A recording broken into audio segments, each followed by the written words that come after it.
नमस्कार साथियों, मैं विमल कुमार गर्ग इतिहास विख्याता आज आपके सामने इतिहास का टॉपिक प्रजामंडल आंदोलन कहाँ कब किसके नेतृत्व में हुए उसके बारे में आज ऑनलाइन क्लास में अध्ययन करेंगे।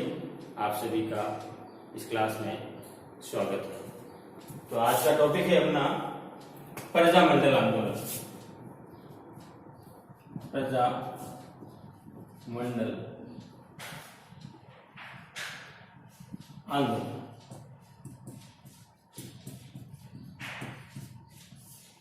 प्रजामंडल आंदोलन के बारे में सबसे पहले आपको इस प्रजामंडल को लेना है। इस वाले इसके दो टुकड़े करने हैं, प्रजा प्लस मंडल। इस प्रजा का मतलब होता है जनता। इस प्रजा का मतलब क्या होता है? जनता। और मंडल का मतलब होता है संघ। मंडल का मतलब संघ या संगठन। तो जनता के द्वारा बनाए गए संगठन को क्या कहते हैं? प्रजामंडल कहते हैं। जनता के द्वारा बनाए गए संगठन को प्रजामंडल कहते हैं। अब क्या आवश्यकता पड़ी कि जनता ने संघ बनाने प्रारंभ किए? तो आवश्यकता क्या हुई? तो आपको याद होगा कि भारत अंग्रेजों का गुलाम था। भारत अंग्रेजों का गुलाम था, यानी कि अंग्रेज भारत पर शासन कर रहे थे और भारत में देसी रियासतें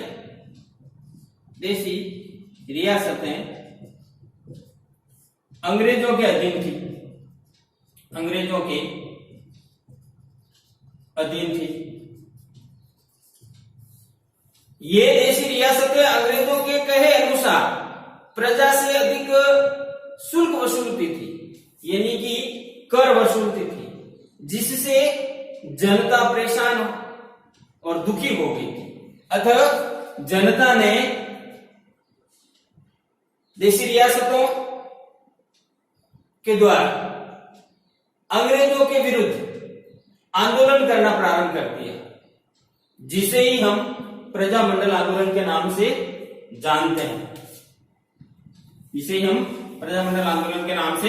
जानते हैं। अब देखिए 1927 में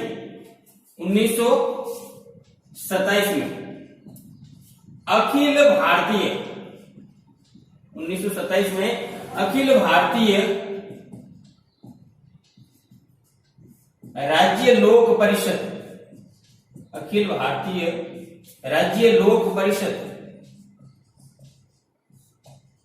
की स्थापना हुई।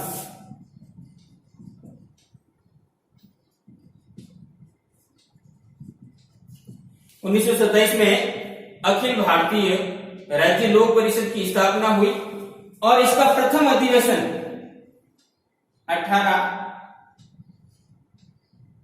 16 से 18 दिसंबर 1927 को बंबई में आयोजित किया गया।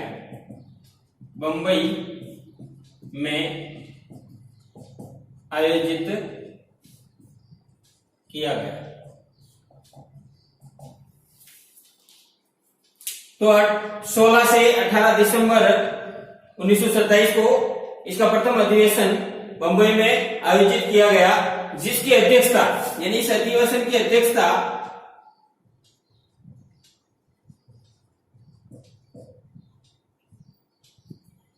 दीवान बहादुर रामचंद्र राव ने की। दीवान बहादुर रामचंद्र राव ने की इस आयोजन की अध्यक्षता तथा इसके उपाध्यक्ष विजय सिंह पथिक बने तथा इस आयोजन के जो सचिव बनाए गए, तो सचिव बनाए किसको? राम नारायण चौधरी को, राम नारायण चौधरी। राम नारायण चौधरी को मध्य भारत व राजस्थान का प्रांत का क्या बनाया गया? सचिव बनाया गया। कब बनाया? 1927 में, जब अखिल भारतीय राज्य लोक परिषद की स्थापना हुई और उसका अधिवेशन प्रारंभ हुआ, तब राम नारायण चौधरी को उस आयोजन में सचिव बनाया। तब राजस्थान से इस अधिवेशन के अंतर्गत अनेक नेता या राजनेता जिन्होंने इसमें भाग लिया, वो कौन थे? तो मुख्य रूप से भाग लेने वाले जो नेता थे इस अधिवेशन के अंतर्गत, तो अपन कह सकते हैं अन्य सदस्य भी कह सकते हैं, या राजस्थान से इस आयोजन में पहुंचने वाले सदस्य कौन से थे? नैनूराम शर्मा, नैनूराम शर्मा, शंकरलाल शर्मा, जय नारायण व्यास, ये जोधपुर के थे, जय नारायण व्यास, कन्हैया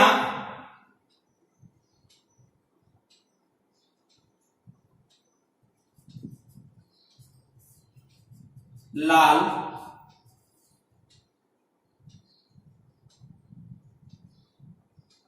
कुलियंत्री,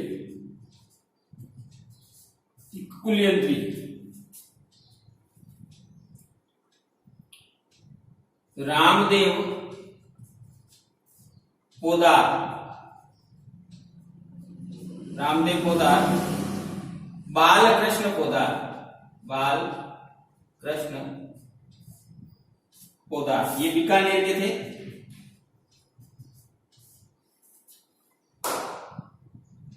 ये जो व्यक्ति थे, नैनूराम शर्मा, शंकरलाल शर्मा, जयनारायण व्यास, कन्हैयालाल कुलियंत्री, रामदेव पोदार, बालकृष्ण पोदार आदि, ये जनता की मांग इसके अंतर्गत रखी। किसके अंतर्गत? 1927 के अखिल भारतीय राज्य लोक परिषद के अंतर्गत। तो ये राजस्थान से जाने वाले प्रजामंडल के लिए जाने वाले जो सदस्य थे वो नैनूराम शर्मा, शंकरलाल शर्मा, जयनारायण व्यास, कन्हैयालाल कुलियंत्री, रामदेव पोदार, बालकृष्ण पोदार आदि लोगों ने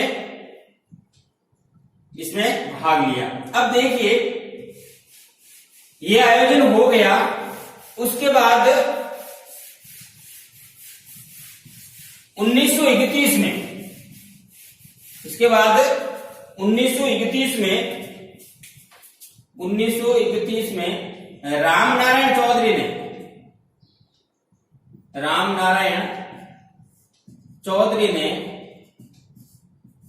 अजमेर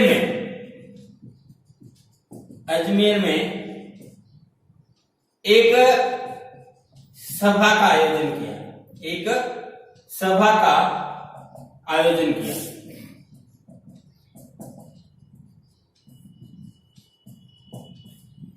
तो 1931 में रामनारायण चौधरी ने अजमेर में एक सभा का आयोजन किया गया, जिसमें राजस्थान के लोगों के लिए आवश्यक समस्याओं के समाधान के ऊपर चर्चा की गई। इस सभा का मुख्य उद्देश्य यह था कि हमारे राजस्थान के देशी शासकों को या उनकी देशी शासकों की छत्रछाया के अंतर्गत हम उत्तरदायी शासन की मांग करें, यानी कि जनता के प्रति उत्तरदायित्व सरकार का क्या होना चाहिए, उसके ऊपर इस सभा में क्या की गई? चर्चा की गई। 1938 के अंतर्गत 1938 में कांग्रेस का एक हरिपुरा अधिवेशन हुआ। कांग्रेस का हरिपुरा अधिवेशन में 1938 में कांग्रेस का एक अधिवेशन बुलाया गया हरिपुरा नामक स्थान पर। उस अधिवेशन में इस कांग्रेस ने जनता का समर्थन किया कि भाई आप अपने उत्तरदायी शासन की मांग कर सकते हो। और जब कांग्रेस ने यह समर्थन दे दिया तो राजस्थान के अनेक भागों में अलग अलग जगह अनेक संगठन बने जिन्हें प्रजामंडल कहा जाता है। अब वो प्रजामंडल जो है किसने कब और कहां नेतृत्व किया उसके बारे में हम जानकारी लेंगे। तो एक सूत्र के माध्यम से अपन आसानी से उसको याद कर सकते हैं कि किस व्यक्ति ने किस जगह प्रजामंडल की स्थापना की और इसका नेतृत्व किया और कब इसका स्थापना की गई। तो देखिए प्रजामंडल के प्रमुख नेतृत्वकर्ता, तो उसके लिए सूत्र क्या है आपको याद करना होगा ये सूत्र।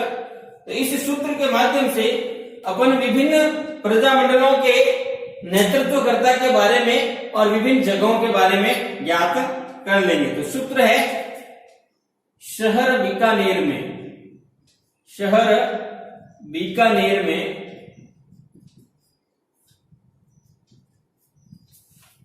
जेसमी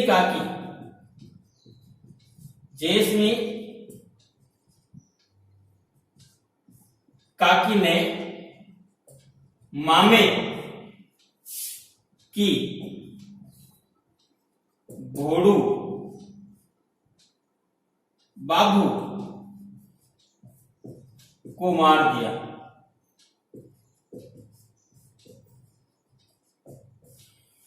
तो प्रजामंडल का एक सूत्र क्या है, शहर बीकानेर में जेसमी काकी ने मामे की घोड़ू बाबू को मार दिया, ये सूत्र है।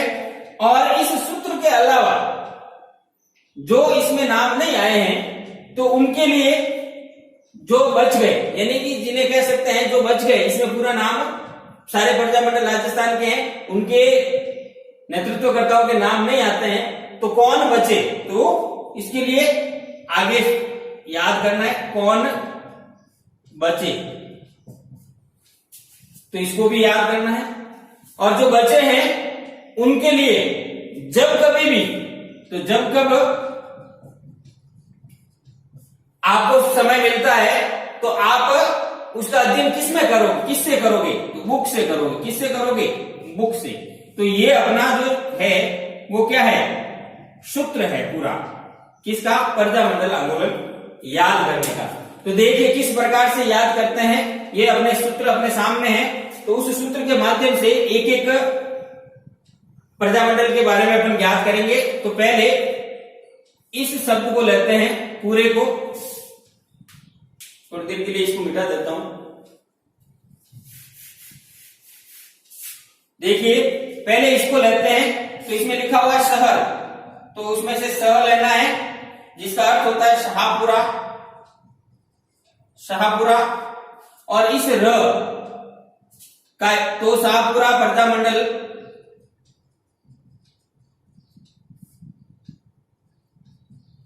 का नेतृत्व करने वाला, तो र से रमेश चंद्र ओझा। तो देखिए पहले जो शब्द लिखा हुआ है शहर, तो शहर से हमें ज्ञात करना है शाहपुरा प्रजामंडल के नेतृत्वकर्ता कौन थे, रमेश चंद्र ओझा। अब देखिए आगे जो शब्द लिखा हुआ है वो लिखा हुआ है बीकानेर में, तो यहां से लेकर यहां तक बीकानेर में। तो पहला शब्द जो है वो स्पष्ट लिखा हुआ है बीकानेर, तो बीकानेर प्रजामंडल के नेतृत्वकर्ता कौन थे, तो तो यहां लिखा हुआ में, तो आपने को याद करना है म से मगराज वेद्य, मगराज वेद्य, यानी कि बीकानेर में प्रजामंडल की स्थापना करने वाला व्यक्ति जो था वो मगराज वेद्य था। कौन था? मगराज वेद्य। अब आगे देखिए, आगे शब्द लिखा हुआ है जेसमी। क्या लिखा हुआ है? जेसमी। तो इसमें जेस लेना है। कौन लेना है? जेस। जेस का अर्थ होता है जैसलमेर। क्या होता है? जैसलमेर। और जैसलमेर प्रजामंडल की स्थापना करने वाला जो व्यक्ति था मी, देखिए यहां पर मी शब्द लिखा हुआ है ये, तो इस मी का मतलब होता है मीठा लाल। क्या होता है? मीठा लाल। तो मीठा लाल ने जयपुर में, जैसलमेर में प्रजामंडल की क्या की थी? स्थापना की थी। अब देखिए अगला शब्द लिखा है काकी। काकी लिखा हुआ है, तो उसको क्या करना है? आपको इस तरह से पढ़ना है, यानी कि इसको इस तरह से पढ़ना है। पहले की को पढ़ना है, फिर का को। तो देखिए कीका में पहले की शब्द लिखा हुआ है, तो की का मतलब है किशनगढ़। क्या है? किशनगढ़ प्रजामंडल, किशनगढ़ प्रजामंडल। तो किशनगढ़ प्रजामंडल की स्थापना करने वाला जो व्यक्ति था वो कौन था? तो का से मतलब होता है कांतिलाल चौथानी, कांतिलाल चौथानी। तो किशनगढ़ प्रजामंडल की स्थापना करने वाला व्यक्ति जो था वो था कौन? कांतिलाल चौथानी। अब आगे देखिए मामे। क्या लिखा हुआ है? मामे। तो मामे में जो मे लिखा हुआ है उसको पहले और मां बाद में। तो मे का मतलब होता है मेवाड़। मे का मतलब क्या होता है? मेवाड़।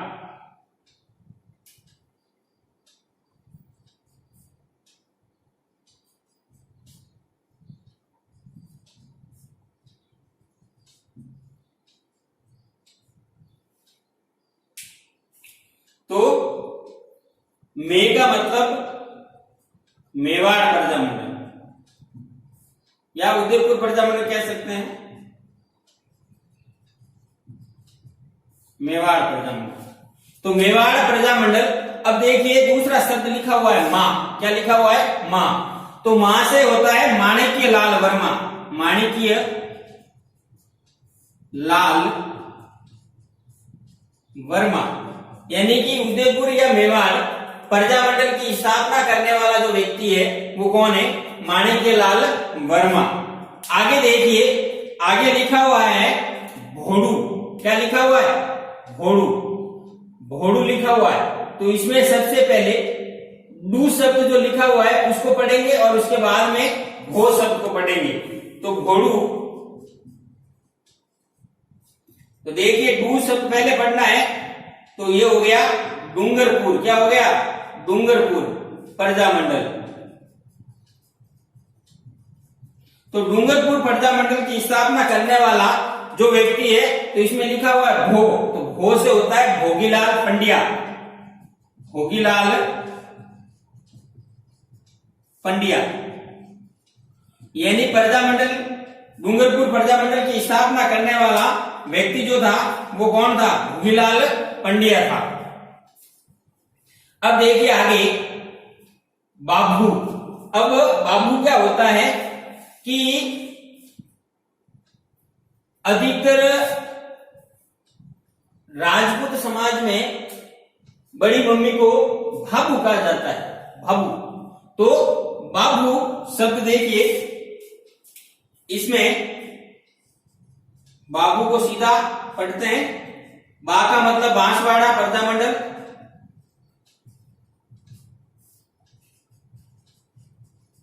प्रजामंडल।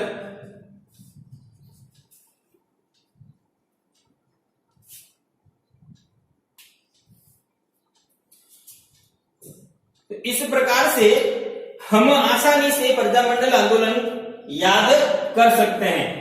कैसे?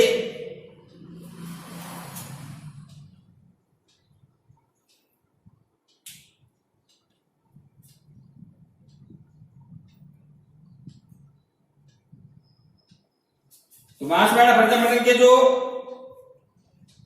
नेतृत्व करने वाले थे वो थे भूपेंद्र नाथ त्रिवेदी। भूपेंद्र नाथ त्रिवेदी। अब देखिए इस सूत्र के आधार पर हमें शाहपुरा, बीकानेर, जैसलमेर, किशनगढ़, मेवाड़, डूंगरपुर, बांसवाड़ा इन प्रजामंडलों की स्थापना हुई और इनके नेतृत्व करने वाले या इनके स्थापना करने वाले ये व्यक्ति थे। अब इनमें से जो बच गए हैं तो कौन बचा था? मैंने सूत्र में लिखा था कौन बचे? तो कौन में शब्द में को से मतलब होता है कोटा। क्या से होता है? कोटा।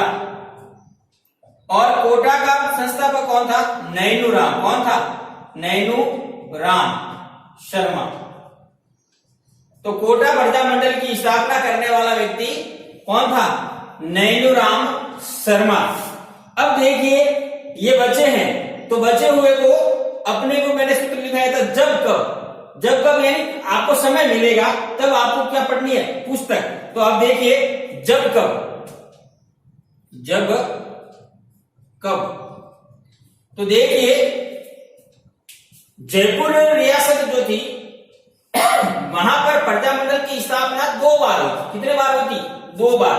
इसलिए जब कब लिखा हुआ है तो पहले देखिए पहला ज जो है वो जयपुर प्रजामंडल से है और क से मतलब होता है कपूर चंद पाटनी। यानी कि पहली बार जब जयपुर के अंतर्गत प्रजामंडल की स्थापना हुई थी तो उस समय स्थापना करने वाला जो व्यक्ति था वो कपूर चंद पाटनी था। तो देखिए पहले में जयपुर प्रजामंडल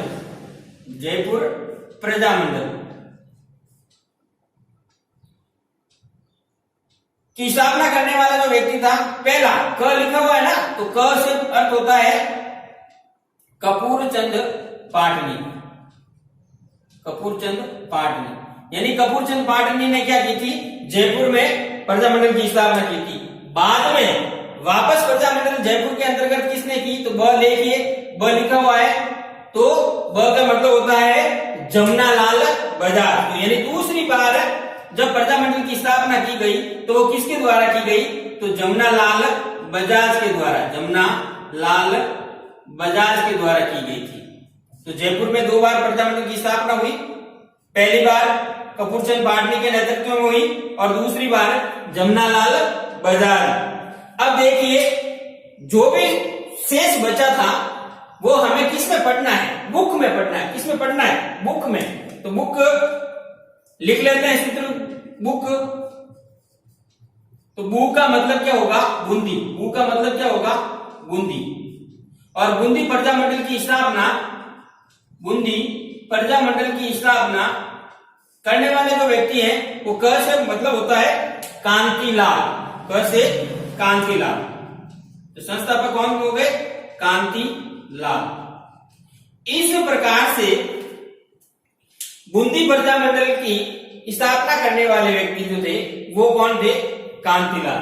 तो इस प्रकार राजस्थान के अंतर्गत प्रमुख प्रजामंडल जो बने वो कौन से बने? तो शाहपुरा, बीकानेर, जैसलमेर, किशनगढ़, मेवाड़, डूंगरपुर, बांसवाड़ा।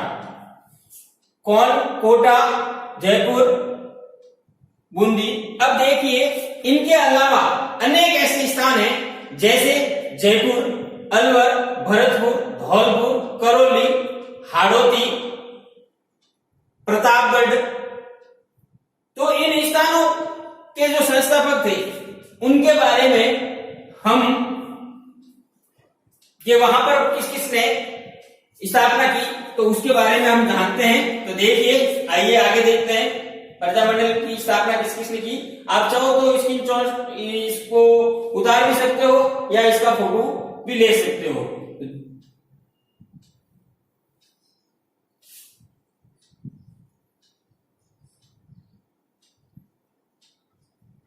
तो देखिए ये थे अपने प्रजामंडल।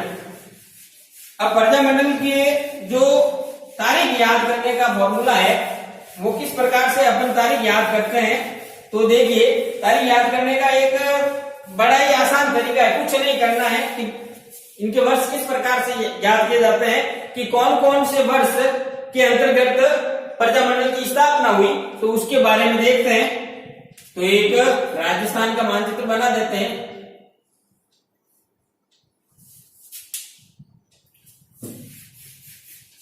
राजस्थान का मानचित्र बना देते हैं।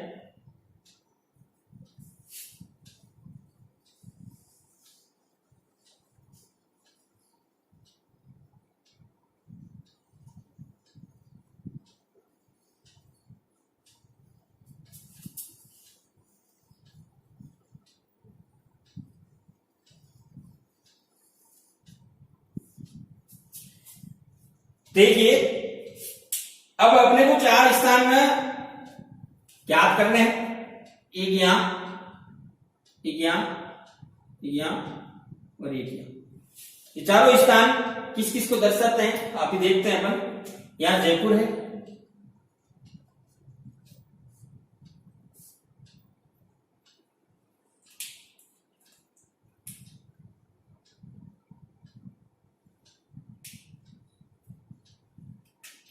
या जोधपुर,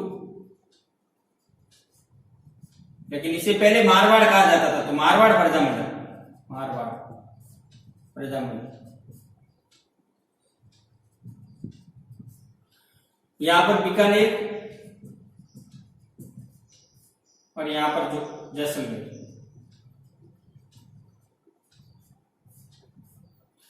ये याद करने के लिए है किस प्रकार से याद किया जाता है, तो आसानी से अपन इनको याद कर सकते हैं। केवल आपको सबसे पहले जो प्रजामंडल की स्थापना हुई थी उस प्रजामंडल के बारे में जानना आवश्यक है।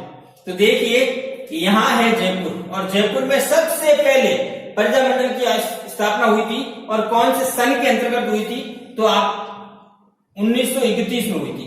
कब हुई थी? 1931 में। तो सबसे पहले 1931 के अंतर्गत जयपुर रियासत के अंतर्गत उत्तरदायी शासन लागू करने के लिए जयपुर में 1931 में प्रजामंडल की स्थापना हुई। किसके द्वारा हुई? कपूर चंद पाटनी और जमुनालाल बजाज के द्वारा। तो कपूर चंद पाटनी के द्वारा जयपुर के अंतर्गत जब प्रजामंडल की स्थापना की गई तो वह वर्ष था 1931।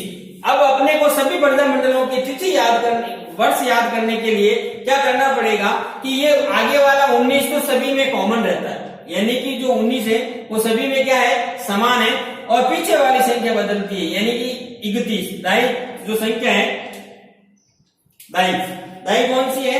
31। तो इसको अपन ध्यान से देखना है। 31 जो लिखे हुए हैं उन्हीं को याद करना है। छोटी संख्या हमेशा जल्दी याद होती है। 31, 34, ध्यान रखना, 31, 34, 36, 45, ये विशेष याद रखना है। क्या याद रखना है? 31, 34, 36, 45, 31, 34, 36, 45 एक साथ बोलना है।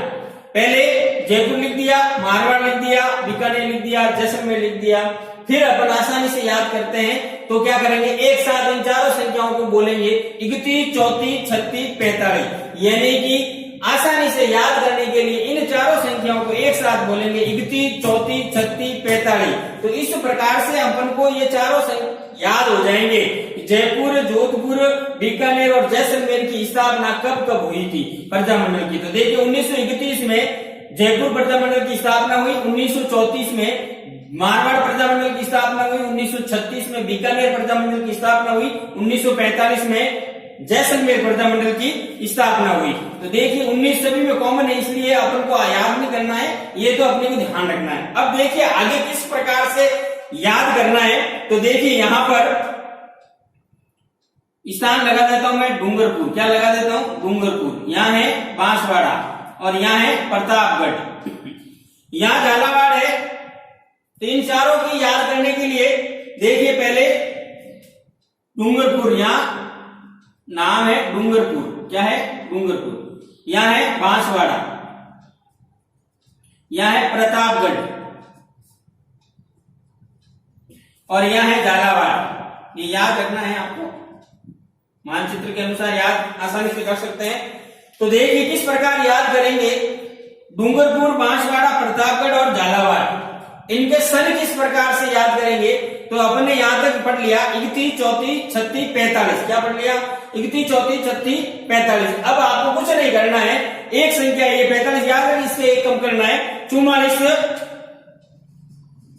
45 45 46 44 45 45 46 44 45 45 46।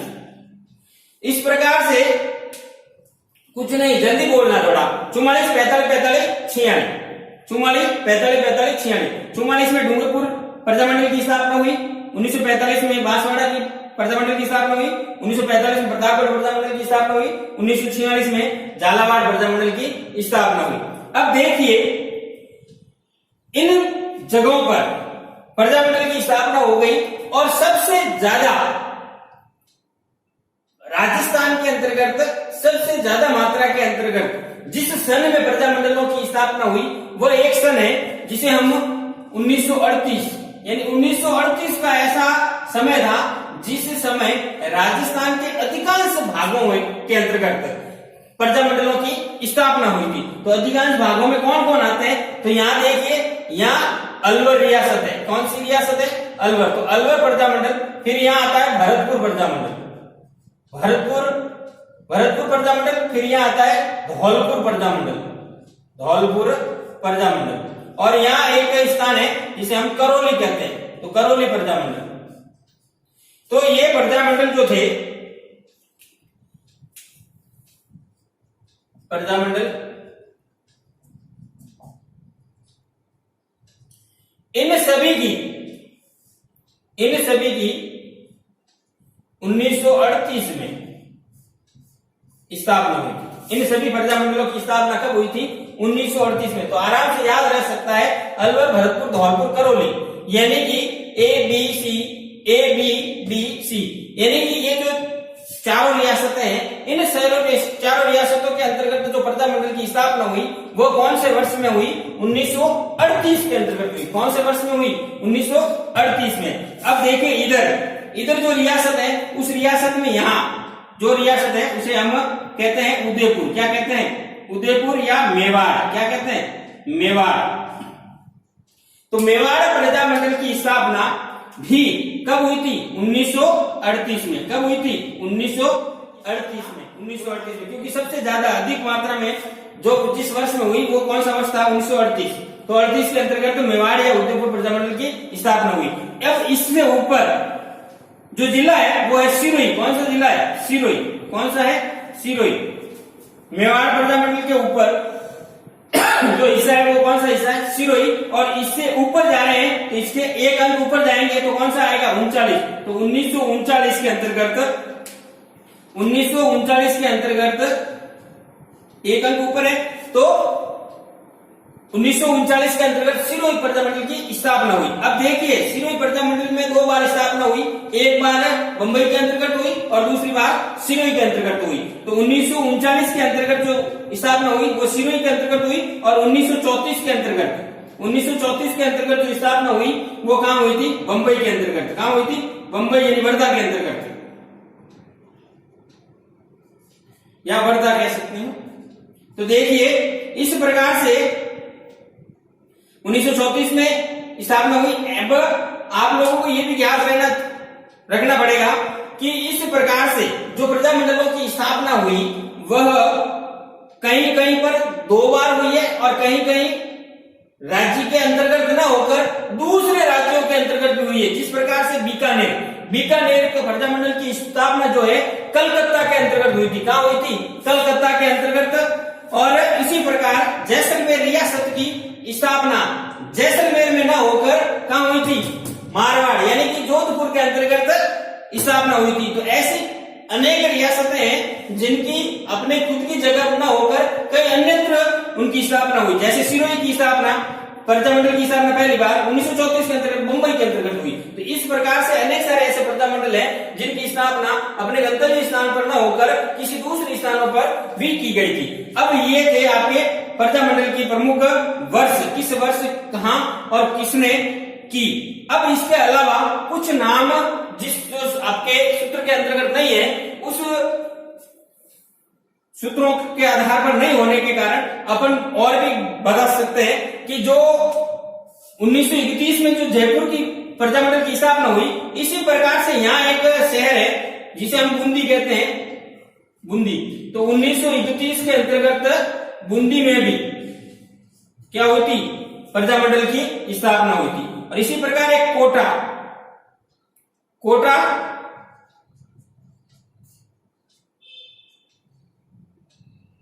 कोटा के अंतर्गत 1938, और हाड़ौती नाम का एक स्थान है, हाड़ौती, जो कोटा बूंदी को मिलाता है, यानी सम्मिलित भाग को कहते हैं हाड़ौती, कोटा बूंदी के सम्मिलित भाग को कहते हैं हाड़ौती। और 1934 के अंतर्गत हाड़ौती के अंतर्गत क्या हुई थी, स्थापना हुई थी।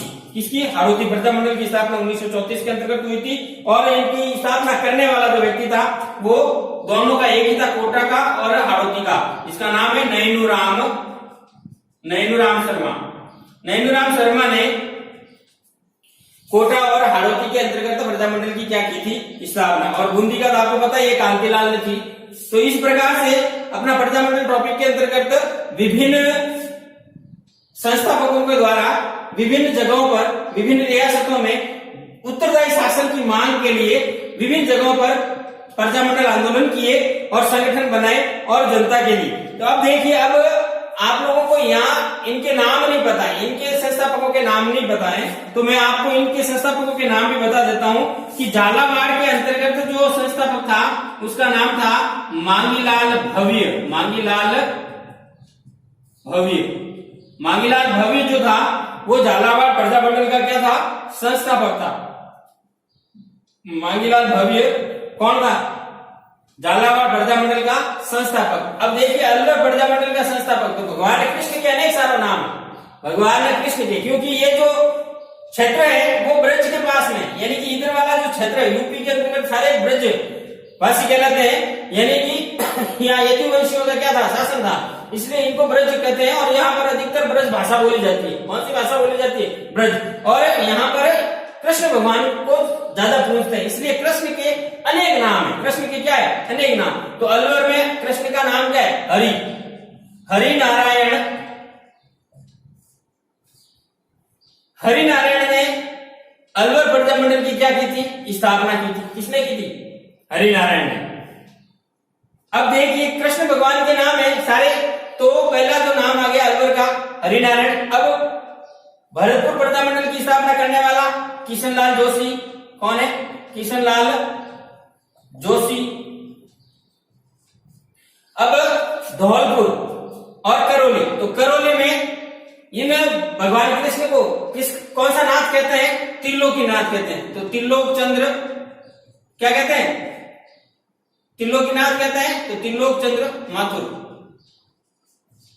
तो करौली प्रजामंडल की स्थापना करने वाला जो व्यक्ति था वो कौन था, त्रिलोक चंद्र माथुर। इसी प्रकार से धौलपुर, जब ये सारे भगवान एक साथ मिलते हैं तो क्या उत्पन्न होती है, ज्वाला। क्या होती है, ज्वाला। तो ज्वाला प्रसाद,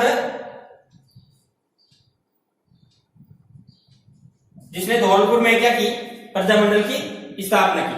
तो इस प्रकार से हम प्रजामंडल के प्रमुख वर्ष, किस वर्ष में किस प्रजामंडल की स्थापना हुई और इसके प्रजामंडल के स्थापना करने वाले कौन थे और कहां पर इनकी स्थापना की गई। तो देखिए, यहां पर जो सिरोही के अंतर्गत जो प्रजामंडल की स्थापना की है वो किसने की, गोकुल भाई भट्ट ने। किसने की, गोकुल भाई भट्ट ने। किसने की, गोकुल भाई भट्ट ने।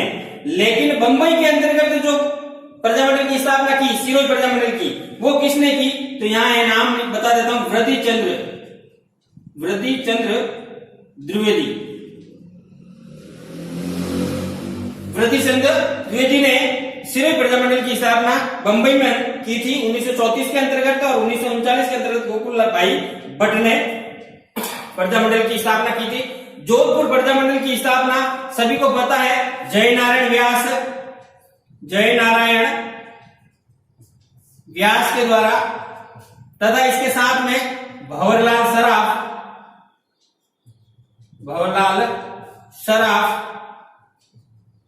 इंद्रमल जैन और गठानी आदि अनेक ऐसे व्यक्ति थे जिन्होंने मिलकर जोधपुर प्रजामंडल की स्थापना की थी। तो इस प्रकार से राजस्थान के अंतर्गत विभिन्न रियासतों में जनता के द्वारा जो प्रजामंडल स्थापित किए गए वो उत्तरदायी शासन, उनका मुख्य उद्देश्य यही था कि राज्य के अंतर्गत राजाओं की छत्र छाया के अंतर्गत उत्तरदायी शासन हो और हमारी आर्थिक सामाजिक दृष्टि या धार्मिक दृष्टि संपन्न हो सके। इस प्रकार प्रजामंडल आंदोलनों की जगह जगह स्थान स्थान पर स्थापना की गई और उसके माध्यम से उनका उद्धार किया गया। तो ये था आज का अपना टॉपिक, आप लोगों को मेरे द्वारा पढ़ाया गया ये टॉपिक पसंद आया होगा। आप लोग इस वीडियो को अधिक से अधिक शेयर करें और इस चैनल को सब्सक्राइब करें ताकि ये वीडियो आगे से आगे सभी को लाभ पहुंचाए। इसी आशा के साथ धन्यवाद।